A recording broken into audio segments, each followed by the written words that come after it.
Hello भाई, welcome back to man the video. भाई मेरी i20 आपने सबने देखी थी कि इसके अंदर जो आगे वाले जो स्पीकर्स थे वो तो इसके अंदर आते हैं आर्कमीज, और जो पीछे वाले आते हैं भाई वो थोड़े छोटे स्पीकर आते हैं। तो कहीं ना कहीं ऐसा लगता है कि आगे से ज़्यादा बेस आ रही है या आवाज़ आ रही है, और जो पीछे से है वो आवाज़ कम आती है। मतलब जो पीछे वाले स्पीकर इसके आते हैं वो सबकी गाड़ी में ही आते हैं भाई। अगर आप अपनी गाड़ी भी देखोगे तो उसके अंदर भी पीछे शायद छोटे स्पीकर आते हैं 6 इंची या 5.5 इंची, और आगे 6.5 इंची के राउंड आते हैं, थोड़े बड़े स्पीकर आ जाते हैं आगे वाली। तो भाई जैसे मैंने ना इसके अंदर पहले क्या करवा रखा था कि जो आगे वाले स्पीकर हैं वो सब कुछ सही लगवा रखा था, और जो पीछे वाले स्पीकर्स थे वो मैंने इसके अंदर है ना रेफरेंस के अपने जो कंपोनेंट आते हैं इस तरीके के ये मैंने लगवाए थे। ठीक है, अब मैं करंटली बात करूं तो मैंने इस गाड़ी के अंदर भाई काफ़ी अच्छा एक लाउड म्यूजिक सिस्टम पीएल में अंदर करवा दिया है। वैसे मुझे डर लगता था कि भाई कहीं ना कहीं हमिंग आती है गाड़ी के अंदर, लेकिन मैं सबसे पहले आपको हमिंग ही सुनाऊं। तो ये देखो भाई, कोई भी हमिंग, कैसी भी 1% भी हमिंग आपको मेरी गाड़ी के अंदर नहीं मिलेगी। ट्विटर के पास ले जाके सुना देता हूँ, स्पीकर के पास ले जाके सुना देता हूँ, तो कहीं से भी कोई भी हमिंग वगैरह की आवाज़ भाई आएगी ही नहीं। और कोई भी आपको ऐसे दिखेगा नहीं कि भाई कुछ खुलवा रखा है या कुछ इस तरीके से कुछ भाई ख़राब कर रखा है गाड़ी के अंदर। सब कुछ ओके चलता है भाई गाड़ी के अंदर। तो आगे मैं इसके अंदर भाई अभी आपको दिखा दूंगा, सिल्वेस्टर डलवाऊंगा आगे वाले स्पीकर्स में।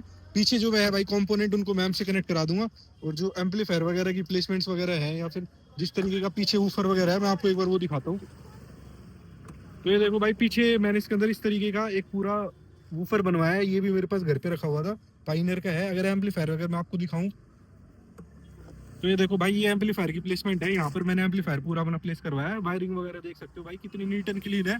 आपको भाई ऑडियो रिस्पॉन्स भी मैं सुना दूंगा अभी, और सिलेस्टर लगने के बाद जैसा भी कुछ होगा वीडियो में मैं आगे चल कर आपको दिखाता हूँ। तो भाई ये देखो, ये ऐसे कुछ होते हैं ये अपने सिल्वेस्टर डीबी के डब्बा वगैरह मैं आपको दिखाऊं तो ऐसे ओरिजिनल है भाई। ये वैसे 150 वॉट RMS की आती है, सिल्वेस्टर M60 SQL आता है भाई। इस तरीके का मैं डब्बा वगैरह आपको ओपन करके दिखा दूं तो ये देखो, डीबी का एक तो स्टिकर आता है, ये इसके रिंग्स कुछ आती हैं, और ये जैसे वारंटी कार्ड वगैरह भाई, ये मैनुअल मिड वगैरह दिखाऊं जैसे ये सब, तो इसका भाई जो आता है जैसे सब कुछ बढ़िया, पैकेजिंग बढ़िया है भाई। और ये इसकी बात करूँ, ये मिड है, इस तरीके की पूरी मिड आएगी, पन्नी में पूरी राड थी। ये देखो ऐसी कुछ है, 150 RMS है भाई, 130 RMS भी आती है इसके अंदर। तो अभी इसको फिट करवा के मैं आपको दिखाता हूँ। जैसे ये वाली है, पीछे इसके अंदर ऐसे कुछ लिखा होता है। इतनी बड़ी मैग्नेट है, इसकी वेट काफी है, 5-1 किलो का वेट होगा इसके अंदर। तो भाई जैसे दरवाजा वगैरह खुलवा लिया, अभी डैम्पिंग वैम्पिंग कुछ करवाई नहीं है, डैम्पिंग वगैरह करवाऊंगा। इसके बाद ये देख लो, ऐसी कुछ रिंग वगैरह लगती है, उसके ऊपर ये सीधा सिल्वेस्टर लगेगा। पूरी फिटिंग वगैरह मैं आपको दिखा देता हूँ। अभी गाड़ी के अंदर है ना आगे लग रखी है सिर्फ सिल्वेस्टर, पीछे कंपोनेंट है और पीछे वूफर है। तो रिस्पॉन्स भी मैं आप लोगों को सुना दूंगा कैसा कुछ रिस्पॉन्स होगा। ये वायरिंग वगैरह भाई पूरी सॉर्टेड लगी हुई है गाड़ी के अंदर, कहीं से भी कोई दिक्कत नहीं है वायरिंग के अंदर। और ये वाला भाई यहाँ पे सिल्वेस्टर लग चुका है, और उस वाले गेट में भी सिल्वेस्टर लग चुका है। अगर मैं आपको वहाँ पर जाके गेट दिखाऊं एक बार, तो देखो इस तरीके से कुछ फिटिंग हुई है भाई अपने सिल्वेस्टर की। यहाँ पर पूरा फिट हो चुका है। आने वाले टाइम में मैं आपको भाई और भी सेटअप दिखाऊंगा इसके अंदर, और भी हैवी RMS के ऊपर जाएंगे, और भी ज्यादा मोनो लगवाएंगे। पीछे भी इसके अंदर सिल्वेस्टर या फिर और कुछ प्लान करेंगे। कमेंट करके आप भाई बता सकते हो। जैसे ये मॉन्स्टर वगैरह से कंपेयर करती है ये वाली सिल्वेस्टर। जैसे डब्बा दिखाऊं, ये पड़ा डब्बा भाई, मॉन्स्टर आ जाती है इसके बाद ओरा की, और इसके ऊपर एक आर्नोल्ड सीरीज भी आ जाती है। तो इन सब से कंपेयर करती है। पर्सनली मेरे को जो समझ में आया सिल्वेस्टर, तो वो मैं इसके अंदर भाई अभी लगवा रहा हूँ। तो भाई जैसे सेटअप की अब मैं कुछ बात कर लूँ तो मैंने इसके अंदर क्या लगवाया। तो भाई सबसे पहले आगे वाले जो स्पीकर्स ठीक थे, लेकिन भाई कहीं ना कहीं मुझे लाउड चाहिए थे। कंपनी वाले पेपर कौन स्पीकर आते हैं, तो मैंने इसके अंदर भाई आगे सिल्वेस्टर लगवा दिए। अगर सिल्वेस्टर के भाई मैं अगर आपको बॉक्स वगैरह भी दिखाऊं तो मेरे पास बॉक्स भी पड़ा होगा। और एम्पलीफायर की बात करूँ तो इसके अंदर देखो भाई, ये वॉरियर सीरीज का 555 एम्पलीफायर है जो मैंने इसके अंदर भाई इंस्टॉल करवाया। तो देखो पीछे इसके अंदर एक वूफर लगवा रखा है। एम्पलीफायर की प्लेसमेंट भाई वहाँ पे पीछे करवा रखी है। अगर मैं आपको एक बार ओपन करके दिखाऊं सीट को, तो ये देखो भाई इस तरीके की पूरी एम्पलीफायर की प्लेसमेंट है वो है। वायरिंग कितनी भाई सॉलिड है। ये जो सारे भी सेटअप है मैंने साउंड गराज विकासपुरी में पड़ता है, उससे सेटअप करवाया था। तो एक बार मैं इस गाड़ी की आपको पहले आवाज़ सुना देता हूँ कि कैसे कुछ आवाज़ होने वाली है।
भाई अभी ऐसा कुछ इसके अंदर पूरा रिस्पांस था, सिर्फ आगे वाले गेटों में ही सिल्वेस्टर जो अपनी आती हैं वो लगी हुई है। पीछे वाले गेटों में जैसे जो पुराने वाले कंपोनेंट थे अभी तो मैंने वही वाले यूज़ करवा रखे हैं। अगर ऐसे यहाँ से आपको दिखेगा नहीं, वैसे देखो ये इस तरीके के कंपोनेंट की ट्विटर है, यहाँ पे पुराने वाले ही है मिड रेंज, तो इतनी उससे लाउडनेस हो नहीं पा रही मिड उससे कंपोनेंट से, तो वो चक्कर है। मैं पीछे भी सिल्वेस्टर लगवा रहा हूँ, आप कमेंट करके मुझे बता सकते हो भाई इससे भी ऊपर कुछ आता हो। और ये जैसे एम्पलीफायर की बात करूँ तो ये देखो ये वाला आता है इंटरफायर का 555, भाई बढ़िया एम्पलीफायर है। और इसी एम्पलीफायर से मैंने अपने चारों गेट में जो भी स्पीकर्स है वो, और पीछे के जो पाइनर की पूरी पेटी बनवा के कस्टम ट्यून्ड पेटी है भाई ये वाली जो है, इसलिए इससे बेस भी काफ़ी आ रही है, पूरी गाड़ी शेक करवा देता है भाई, इतनी इसके अंदर ताकत है। वैसे ये 500 RMS का है और लोग इसको 1212 D4 बोलते होंगे भाई, लेकिन ये ना 1212 D4 नहीं है, 308 जो इनका आता है D4 वो वाला है। वायरिंग की भाई आप खुद देख लो कितनी नीट एंड क्लीन वायरिंग इस गाड़ी के अंदर करवा रखी है, तो वायरिंग में भी कोई दिक्कत नहीं है। और कैसे भी भाई मेरे को तो 1% भी कोई भी परेशानी नहीं है, ऐसा ही सेटअप मैं चाहता था अपनी गाड़ी में।